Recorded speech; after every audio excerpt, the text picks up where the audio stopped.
बहरूपिया कहने लगा बादशाह आप मुझे पहचान नहीं सकेंगे, ऐसा रूप धारूंगा, और अगर ना पहचान सके तो मैं इनाम लूंगा। वैसे बहरूप ज्यादा देर चलता नहीं, बिलाखिर जाहिर हो ही जाता है। ज्यादा देर तक बहरूप चलता निकल जाता है, हमने निकलते हुए देखा है। अल्लाह तबारक व तआला अपने फजल से पर्दादारी नसीब फरमाए। कहा जनाब मैं रूप धारूंगा, अगर ना पहचान सके तो मैं इनाम लूंगा। बादशाह ने कहा मैं कोई अल्लाह खैर करे पाकिस्तान का हुक्मरान तो नहीं कि जिसको बाद में होश आए कि ये क्या हो गया है, बाद में कहे पता ही नहीं चला, हमने तो पहले बंदोबस्त करना था, याद ही नहीं रहा, चलो बुलाते हैं वजारत वालों को, बातचीत करते हैं। कहा मैं समझदार हूं और दरवेशों के पास बैठने वाला हूं, तरबियत याफ्ता हूं, तू जिस तरह का भी रूप धारना चाहे धार के आ जा, मुझे मेरा नहीं कुछ बिगाड़ सकता। बादशाह एक दिन बाहर निकल रहा था सैर के लिए, तो जब बादशाह निकला करता था तो भिखारी आया करते, उसने भी अपने चेहरे पे खाक मली, फटा पुराना लिबास पहना, रूप बदला, एक कासा हाथ में लिया, बादशाह के करीब से सब लोग गुजर रहे हैं, बादशाह सब भिखारियों को दे रहा है, किसी को 1, किसी को 2 रुपए, किसी को 5 रुपए। इसकी बारी आई तो बादशाह ने 10 रुपए दिए, कहने लगे साहब जी आपका आने जाने का किराया मैंने आपको पहचान लिया है, फिर किसी वक्त आइएगा, मैंने पहचान लिया आपको। चला गया। कुछ देर के बाद बादशाह ने कहा मैंने सिपाही भर्ती करने हैं, तो दौड़ शोर लगाए नौजवान बच्चे। खैर लोग आने लगे, 2, 4, 5 लोगों को बादशाह ने देखा तो ये भी है छठे 7वें नंबर पे, मूछें जरा बड़ी कर ली है, चेहरे पे दाढ़ी जरा बढ़ा ली है, रंग रूप बदल के आया। बादशाह ने 10 रुपए निकाले, कहा मियां तुम्हारे आने जाने का किराया मैंने तुम्हें पहचान लिया है।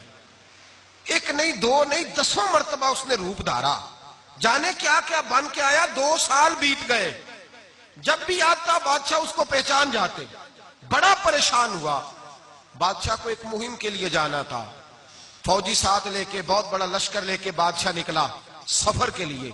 मेरे आला हजरत फाजिल बरेलवी रदी अल्लाह ताला अन्हु लिखते हैं, निकला ना जब बादशाह, उसने देखा कि एक पहाड़ और पहाड़ के ऊपर लोग जा भी रहे हैं आ भी रहे हैं, लाइन लगी हुई है लोगों की, आते भी हैं जाते भी। बादशाह रुक गया, उसने कहा साहब यहां क्या है?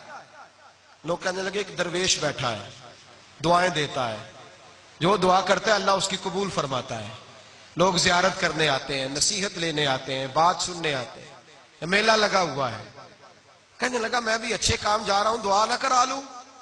नाजुक आदमी था, घोड़े से उतरा, धूप बड़ी सख्त थी, बड़ी मेहनत करके पहाड़ पे चढ़ा, ऊपर गया तो कहा मैंने मिलना है, मैं बादशाह हूं। उन्होंने कहा यहां कोई बादशाह और फकीर की कोई तमीज नहीं, हमारे पीर साहब की नजर में सारे बराबर है, सारे बराबर है, मिलना है तो तू भी लाइन में लग जा।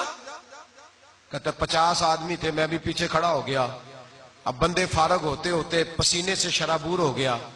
गया तो बाबा जी ने इमामा बांधा है, खूबसूरत जुब्बा है, हाथ में तस्बीह है, दाढ़ी भी है, अत्ताहियात की हालत में बैठा। कहा हजरत मेरा नाम औरंगजेब है, जिहाद के लिए जा रहा हूं, मेरे लिए दुआ करना। बादशाह ने दुआ के लिए कहा तो फकीर ने हाथ उठाए, अल्लाह इसकी मदद फरमा, अल्लाह इसे खुलूस दे, अल्लाह इसे अपने लिए नहीं तेरे दीन के लिए लड़ने के मौके अता कर। दुआ दी, थपकी दी, चंद नसीहतें की, कहा ख्याल रखना, जुल्म ना करना, कामयाब होने के बाद गुरूर में ना आ जाना। चंद जुमले नसीहत के कहे। बादशाह ने 2-4 दिनार बतौर नजराना मुसल्ले के नीचे रखे। उल्टे कदम जब गार से उतरने लगा ना, उसने रुमाल झाड़ा और बहरूपिया उठ के खड़ा हो गया।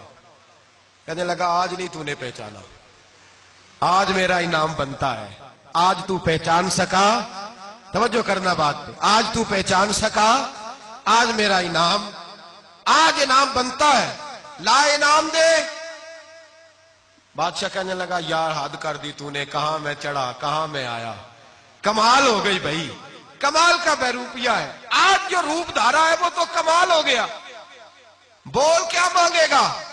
उसने कहा सबसे कीमती हीरे वो हैं जो तेरे ताज में लगे हुए हैं, वो मुझे तेरे ताज वाले हीरे चाहिए जो तूने सर पे पहना हुआ है। बादशाह ने सर से ताज उतारा, बहरूपिये के कदमों में रखा, कहने लगे ये तो तूने मांगा था ना, मैं वापस आता हूं तो तू मेरे पास आना, मैं कुछ अपनी मर्जी से भी तुझे दूंगा, आना मैं तुझे दूंगा। बादशाह ये कह के पलटा ना तो बहरूपिये ने आवाज दी और हद कर दी जुमला कहने की, आवाज दी का बादशाह वापस आ। बादशाह पलटा, تو بے روپیہ کہنے لگا اٹھا لے اپنا تاج، مجھے نہیں چاہیے، لے جا، اٹھا لے، نہیں چاہیے۔ اس نے کہا یار کئی سال ہو گئے تجھے محنت کرتے، آج انعام ہاتھ آیا تو کہتا چاہیے نہیں، کیوں نہیں چاہیے؟ کہا بادشاہ مسئلے کی سمجھ آ گئی ہے، تو اٹھا کے لے جا۔ اس نے کہا تجھے سمجھ آئی ہے تو مجھے بھی سمجھانا، کیا سمجھ آئی ہے؟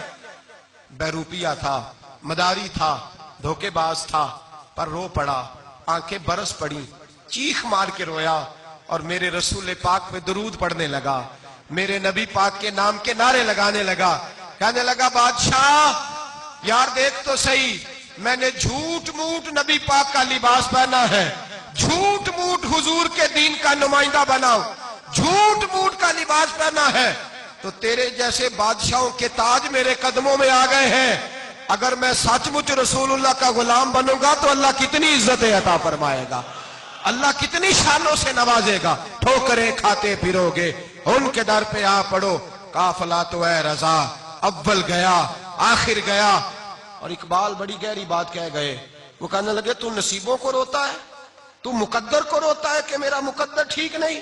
کہنے لگے کہ محمد سے وفا تو نے تو ہم تیرے ہیں، یہ جہاں چیز ہے کیا لوح و قلم، لو لے لے لو، اس شعر کا مطلب سمجھے، کہنے لگے لوح و قلم لے لے جا، اللہ کہتا ہے تو اپنی مرضی سے اپنا نصیب لکھ لے، پر شرط یہ ہے کہ کی محمد سے وفا تو نے تو ہم تیرے ہیں، یہ جہاں چیز ہے کیا لوح و قلم تیرے ہیں، قوت عشق سے ہر پست کو بالا کر دے، اور دہر میں اس میں محمد سے اجالا کر دے، رسول